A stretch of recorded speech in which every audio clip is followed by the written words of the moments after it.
শুরুতেই শেষ করে দেওয়া মানুষের অভাব নেই জীবনে। আসসালামু আলাইকুম এভরিওয়ান, কেমন আছো তোমরা সবাই? আশা করি ভালো আছো। আমিও তোমাদের দোয়ায় আল্লাহর অশেষ রহমতে ভালো আছি।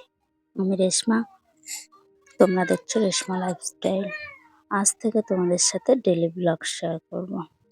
জানি না কতটা পারবো তোমাদের সাথে শেয়ার করতে, তবে চেষ্টা করব। তোমরা তো জানো আমার একটা 1 বছরের ছোট্ট বাচ্চা আছে। তাকে সামলে ভিডিও দেওয়া একটু কঠিনই হয়। যাই হোক, যতটা পারবো চেষ্টা করব।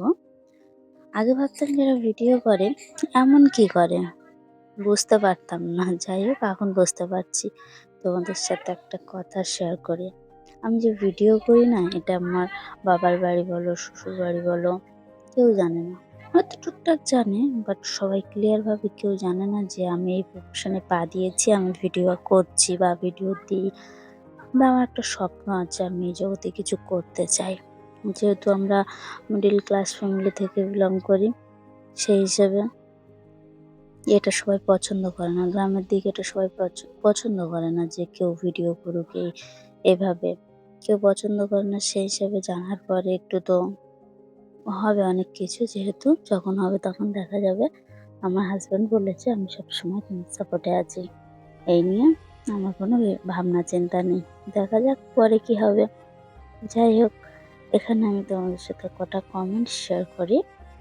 আব্দুর রহমান বলে একজন, আব্দুর রহমান না, আব্দুল কালাম বলে একজন কমেন্ট করেছে, আলহামদুলিল্লাহ অনেক সুন্দর হয়েছে, এগিয়ে যাও, পাশে আছি।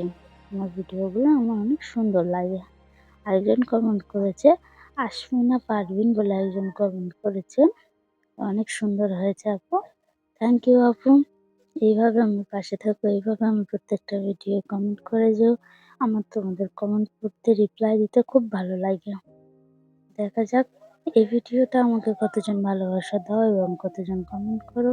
সবার কাছে হাত জোর করে অনুরোধ করবো, প্লিজ আমার এই লং ভিডিওতে কমেন্ট করে। যেমন লং ভিডিওতে আমি একটা কমেন্ট পাই না, শর্ট ভিডিওতে কমেন্ট পাই। যাই হোক, তোমরা কমেন্ট করো। তোমাদের কমেন্ট দেখতে, পড়তে, রিপ্লাই দিতে আমার ভালো লাগে। আর আমার যদি কোনো ভুল হয় সেটাকে আমাকে ধরিয়ে দাও কমেন্টের মাঝখানে, আমি সেটা ঠিক করে নেব। ব্যাস এইটুকু বলার ছিল। তোমরা এটা দেখতে পেলে। তোমাদের সাথে কথা বলতে বলতে আমি কাজ করছিলাম, বিছানা গুছিয়েছি, তারপর জামা কাপড় গুছিয়েছি, তারপর ছেলের খাবার বানিয়েছি। তারপরে তো রমজান মাসে তো আমার একটা কাজ থাকে না, রান্না বান্নার সন্ধ্যার দিকে থাকে। তো সন্ধ্যার দিকে আমি ইফতারি জোগাড় করেছি এবং রান্না করেছি। সবটা আমি তোমাদের সাথে দেখাতে পারিনি এই 3 মিনিটের ভিডিওতে। আমি বড় লং ভিডিও আনবো 6 মিনিট 7 মিনিটের, তখন সবকিছু শেয়ার করবো। আজকের এই পর্যন্ত, রাত পর্যন্ত দেখা। ভিডিওটা শেয়ার করে দিয়ে লাইক কমেন্ট করে দেখা হচ্ছে কাল।